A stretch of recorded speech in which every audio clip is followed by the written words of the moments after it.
Assalamualaikum warahmatullahi wabarakatuh. Perkenalkan, nama saya Ferry Setiawan dengan nomor induk mahasiswa 1815121110008 dari program studi agroekoteknologi.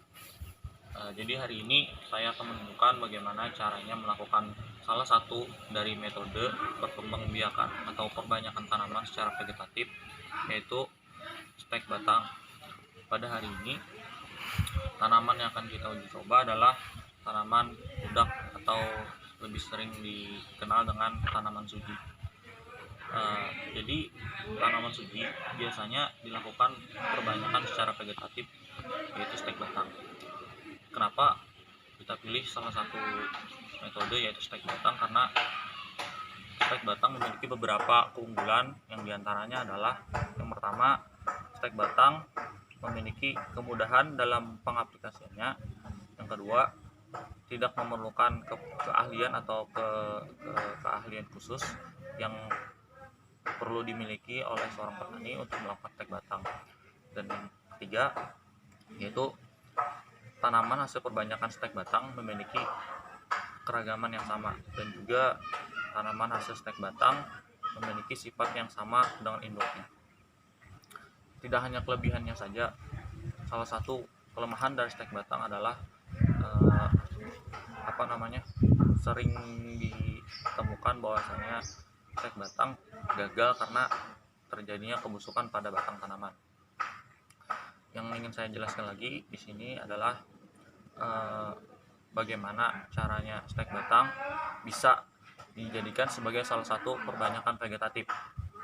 Stek batang itu dilakukan dengan memotong pada bagian batang tanaman yang masih aktif untuk bertumbuh, dan yang luka dari hasil sayatan tadi itu memacu secara regenerasi sel yang cepat.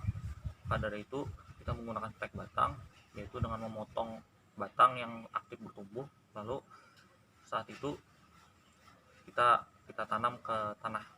Mari kita langsung saja lihat.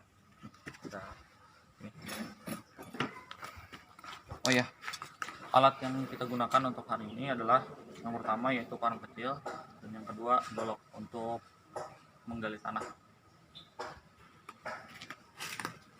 Mari kita lihat, kita pilih di sini batang yang agak muda tapi tidak terlalu tua.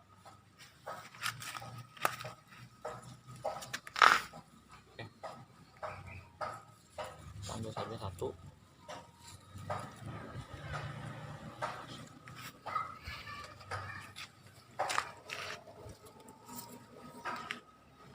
Kita potong secara miring.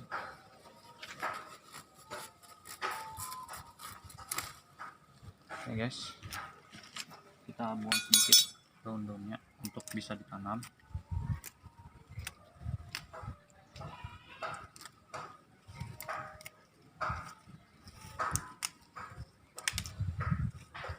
Nah, bisa kita lihat di sini bahwasanya ini adalah batang yang tidak terlalu muda dan tidak terlalu tua, yang masih aktif untuk bertumbuh.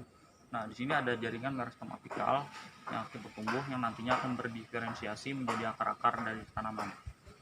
Satu lagi yang ingin saya jelaskan di sini, mengapa saya potong secara miring? Karena dengan memotong secara miring, kita bisa mencegah atau mengurangi risiko terjadinya kebusukan pada tanaman di saat kita menanam atau melakukan stek batang. Terus yang kedua, kita memperluas permukaan dari batang ini tadi, karena ini nantinya akan menjadi tempat tumbuhnya akar. Jadi dengan memperluas luasan pada batang bawah tanaman ini, kita bisa memperluas jaringan akar yang akan tumbuh nantinya. Oke, baik, mari kita lakukan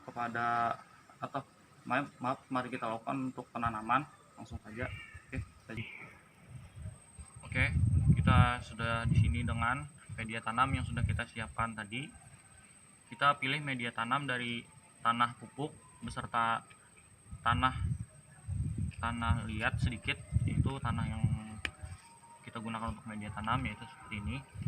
Kita menggunakan tanah yang gembur karena untuk memudahkan akar melakukan penetrasi ke dalam tanah dan menyerap unsur hara yang ada di dalam tanah. Baik, langsung saja untuk melakukan penanaman sangat mudah, yaitu tinggal menanam daun pudak yang ada di sini. Kita tancapkan saja. Mari kita lihat. Kita tanam. Kalau kita padatkan di sini. Oke.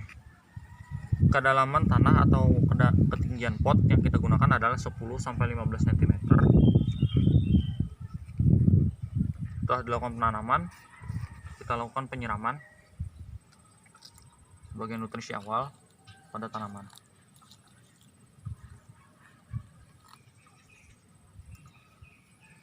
Baik, usai sudah stek batang yang kita lakukan pada hari ini.